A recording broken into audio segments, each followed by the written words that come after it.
Hi guys, welcome to Food Treasure. सधैँ जस्तो आज पनि एउटा रेसिपी भिडियो लिएर हजुरसँग उपस्थित भइसकेको छु।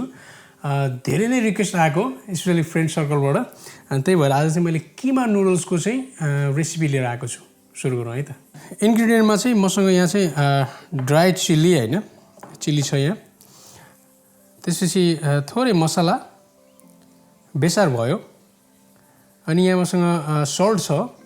अनि भेजिटेबलहरुमा मैले चाहिँ यहाँ चाहिँ थोरै दुईटा क्लोव्स जस्तो गार्लिकलाई चाहिँ पिल गरेर चप गरेर राखेको छु। अनि त्यसपछि थोरै टुक्रा चाहिँ जिन्जर छ यहाँ। एउटा होल रेड अनियनलाई चाहिँ चप गरेर फाइन चप गरेर राखेको छु हैन। यहाँ मसँग छ एउटा होल बिग साइजको चाहिँ टोमेटो फाइन चप। अनि मसँग चाहिँ चोयसम साग छ। You can use any other साग है। अनि 200 ग्राम जस्तो चाहिँ चिकन मिन्स छ। यहाँ मसँग नुडल्स चाउमिन बनाउन युज गर्ने नुडल्स छ। अनि मसँग यहाँ तेल छ अनि सोया सस। चिकन मिन्स चाहिँ मैले युज गरिरहेको छु। तर ट्रेडिसनली यदि हेर्ने हो भने चाहिँ काठमाडौँमा चाहिँ बनाउँदाखेरि चाहिँ भैँसीको बफ मिन्स चाहिँ बेस्ट हो यसको लागि है। मैले चाहिँ बफ मिन्स नभेटाएको भएर चाहिँ चिकन मिन्स युज गर्न गइरहेको छु आज।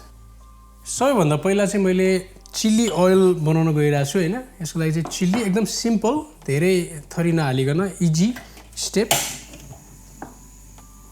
त्यसपछि यसलाई थोरै तेल यसमा चाहिने जति है।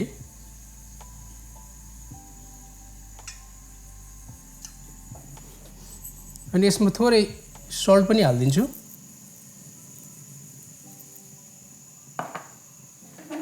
तेल मजाले तातिसकेपछि हैन, बेसिकली हामी जान्न गइरहेको छौँ।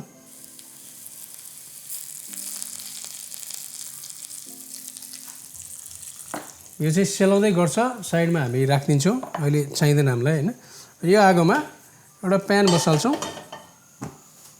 अनि प्यानमा थोरै तेल मजाले तातिसकेपछि चाहिँ हामीले पहिला जिन्जर गार्लिक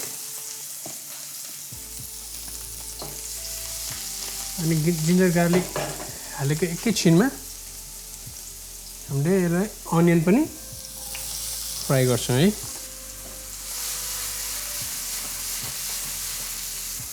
हामीले मोस्ट अफ द नेपाली कुकिङमा चाहिँ जिन्जर गार्लिक अनियन चाहिँ फ्रेग्रेन्टको रूपमा हैन, यसले चाहिँ पाकिसकेपछि यसले रिलिज गर्ने चाहिँ फ्लेभर चाहिँ त्यही भएर सुरुमै फ्राई गर्छौँ हामीले। नेपाली कुकिङमा चाहिँ मोस्ट अफ द नेपाली कुकिङमा हामीले युज गर्छौँ है। त्यो चाहिँ खानेकुराको मिठासको लागि पर्फ्युमको काम गर्छ भनौँ। थोरै कलर यसले आउन थालिसकेपछि यसमा हामीले हालिदिन्छौँ थोरै बेसार।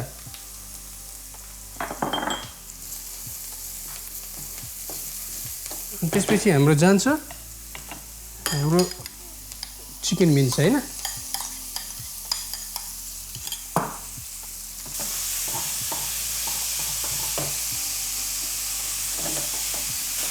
यो फ्राई गर्दै गर्दा हामीले टाइम बचाउन सक्छौँ हैन। त्यसमा पानी पनि बोइल गर्दै गर्छौँ है।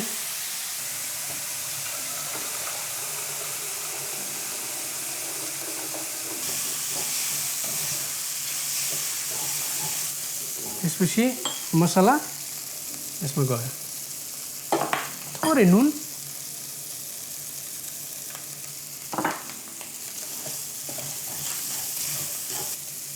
र यसमा जान्छ हाम्रो टोमेटो।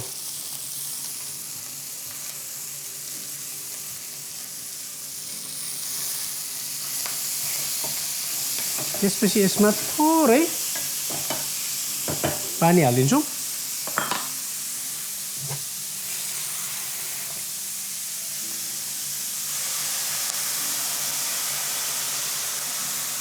यसलाई पानीमा थोरै तेल हाल्दिउँ। तेलले चाहिँ अलिकति स्टिकी हुनबाट बचाउँछ हैन। अनि हामीले बेसिकली थोरै सल्ट हाल्दाखेरि चाहिँ पानीलाई सिजनिङ गर्छौँ हैन। अनि यसमा जान्छ नुडल्स। नुडल्स चाहिँ प्याकेटमा देखाएको इन्स्ट्रक्सन अनुसार गर्नु होला हैन अब नुडल्स अनुसार चाहिँ टाइम हुन्छ त्यसको कुनै नुडल्स चाँडै पाक्छ हाम्रो यो नुडल्स चाहिँ रेडी छ हैन हिट अफ गरिदिन्छौँ अब यसलाई हामीले ड्रेन गर्छौँ हैन बेला बेलामा यसो चलाउँदै गर्दाखेरि हाम्रो चाहिँ मिन्स चाहिँ हैन एकदम वाटरी पनि हैन रेडी छ है यसलाई चाहिँ अफ गरिदिउँ यसमा थोरै पानी हालौँ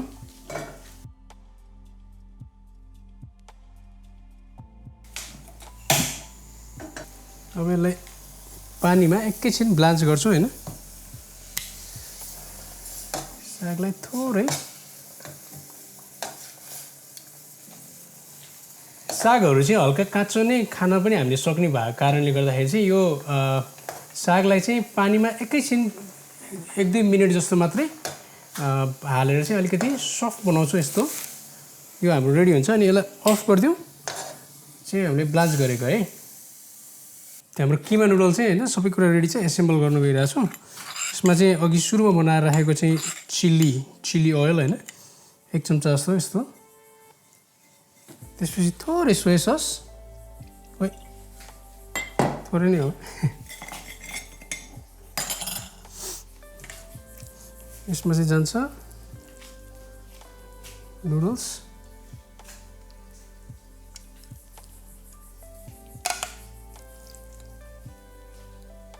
अनि यो माथि किमा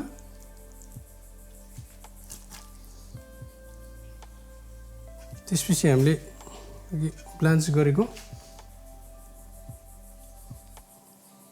चोइसम साग भयो हैन त्यसपछि फेरि चिल्ली ओयल थोरै हजुरहरु पनि यस्तै किमा नुडल्स भेरी सिम्पल हैन बनाउन हाम्रो रेसिपी फलो गरेर चाहिँ घरमा सजिलो तरिकाले बनाउन सक्नुहुन्छ अनि आफ्नो फ्रेन्ड एन्ड फ्यामिलीसँग इन्जोय गर्न सक्नुहुन्छ अनि यस्तै इन्ट्रेस्टिङ नयाँ रेसिपीहरुको लागि चाहिँ हजुरहरुले हाम्रो च्यानललाई सब्स्क्राइब गर्नुपर्ने हुन्छ thank you very much for watching